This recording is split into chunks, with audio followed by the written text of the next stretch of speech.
the Kanye situation, right? A lot of people were, I mean, when you look at this man who's a public figure, right? He is living his entire walk in life, period, very publicly, extremely publicly. His marriages have been public. His children have been public. Every relationship that he's been in has been public. The things that he believes in, his businesses, the things that he says, the things that he thinks, everything is public for this man. And I say that to say, the interview where I didn't really watch the interview. I try to stay off social media as much as I can, so I didn't watch the actual interview where Kanye was saying that he was his own God, he's his God. But I did happen upon a clip by a Christian creator, K-Dub True, I believe.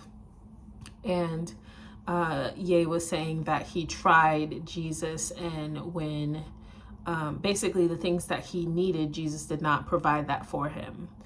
And there are a lot of people who are criticizing Kanye for voicing what a lot of Black men in the United States and maybe across the world believe privately anyway.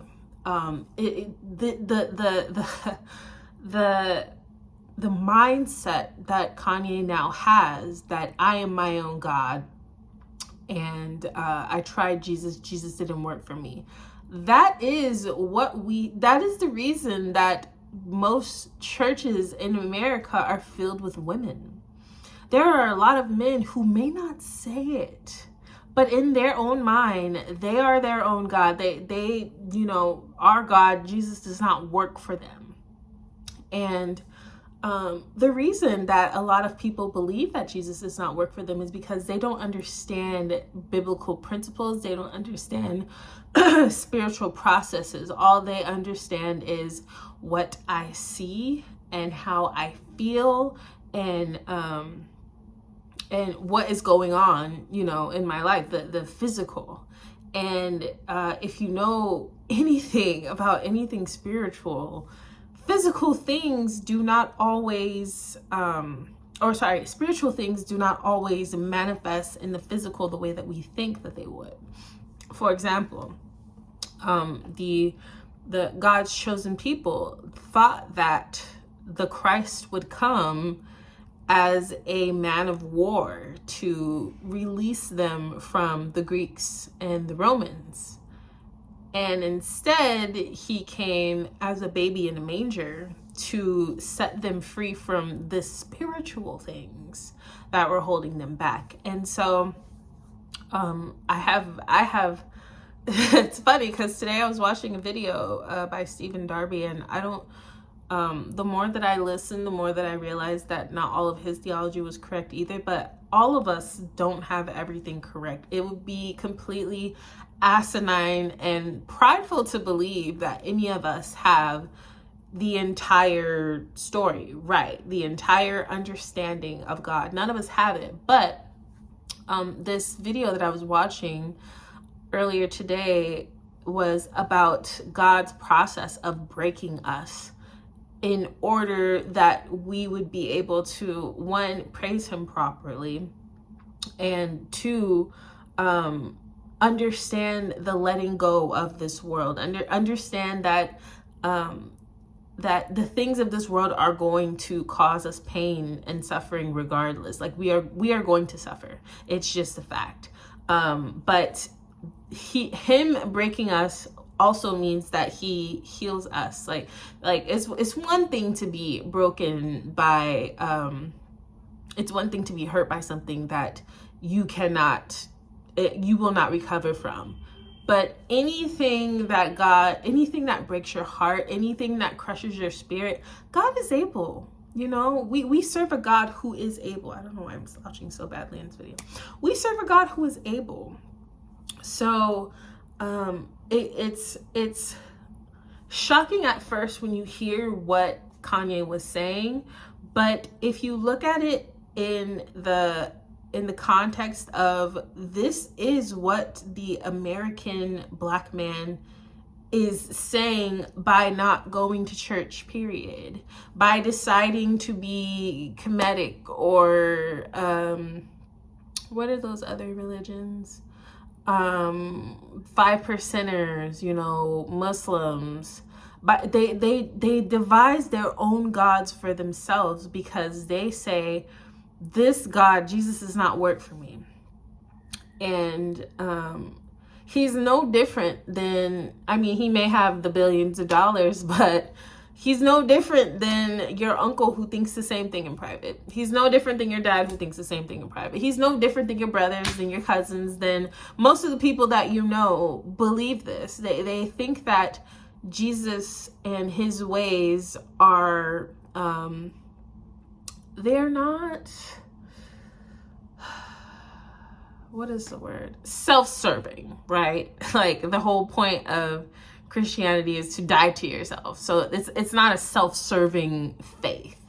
And for people who are prideful, for people who are selfish, for people who are narcissistic, for people who whose entire being, entire understanding revolves around themselves, obviously that's not gonna work. And so I don't really know what the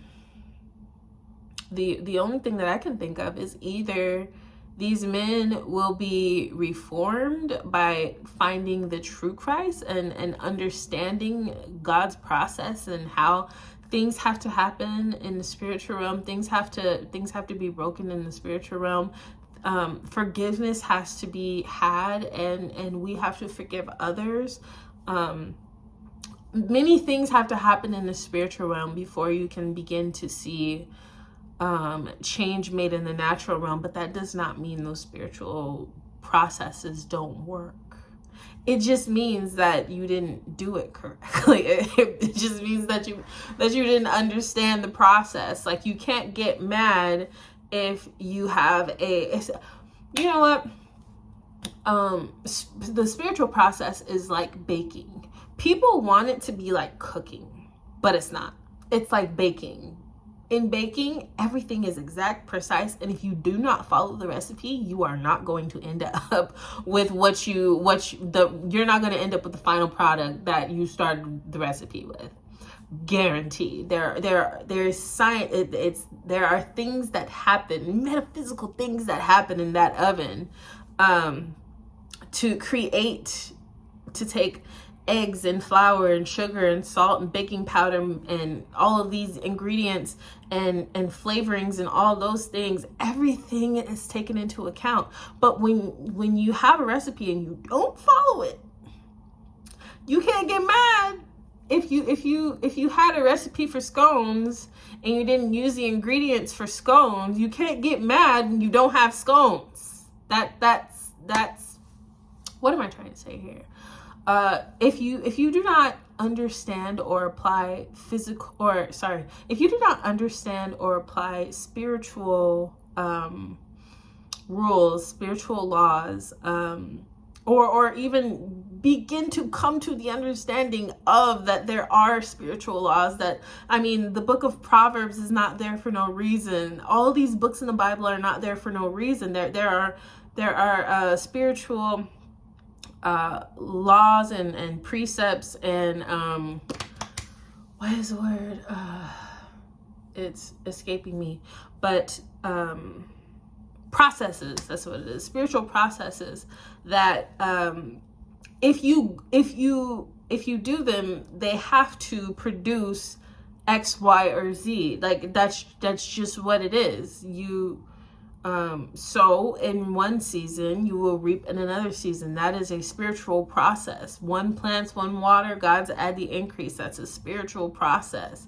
Train up your child in the way that he should go, and when he is old, he will not depart from it, is a spiritual process. But if you don't understand these spiritual processes and you don't apply them the way that they're meant to be applied, you can't be upset when you don't get God's results. Do you understand what I'm saying? If you don't do things his way, you won't get his way. It's easy.